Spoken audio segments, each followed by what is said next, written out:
So the growth that we've experienced around the world in recent decades has been fantastic. When you look at places like India and China and the burgeoning middle class and the opportunities that that represents is of course very exciting, represents lots of business opportunity.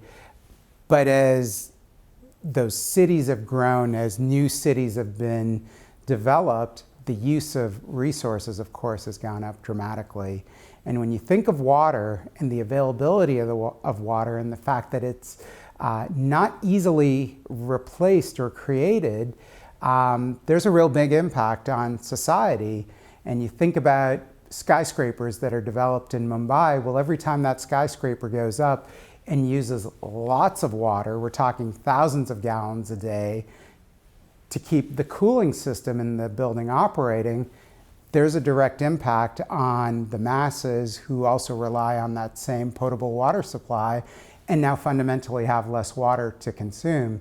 So when I think about water, when I think of the impact on society of construction, of economic growth, I think about the limitation on water resource availability and that we really need to be using what we have more efficiently.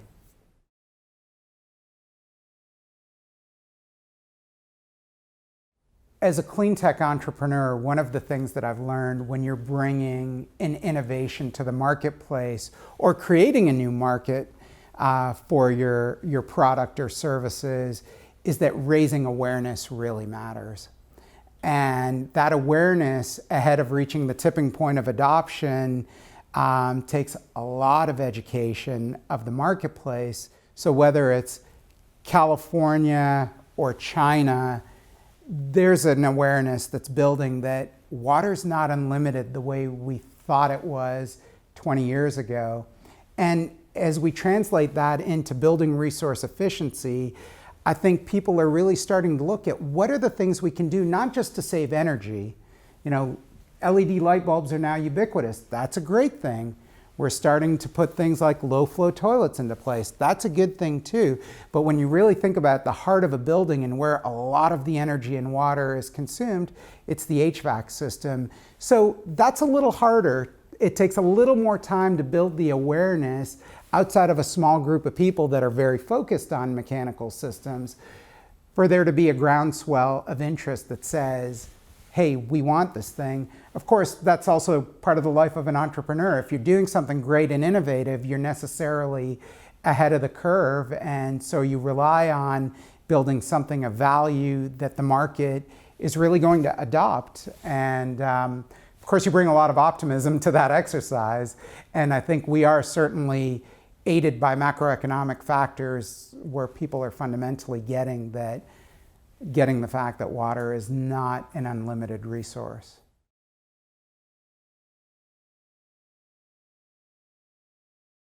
So I was fortunate to have the chance to speak at the Social Innovation Summit in Silicon Valley last December, and I was on a panel that was addressing social entrepreneurship, or in this case actually intrapreneurship, how people in large organizations can act and really bring about positive change. One of the things that I commented on was that passion for a cause isn't enough. It's certainly the spark. It certainly helps you keep working into the wee hours of the night. But as people really look to get involved in an important cause or work for a company or any entity that they believe in the values of, you really have to bring something to the table. You have to bring the skills. So whether it's business skills or technical skills or other skills, it's really important to bring something to the mix.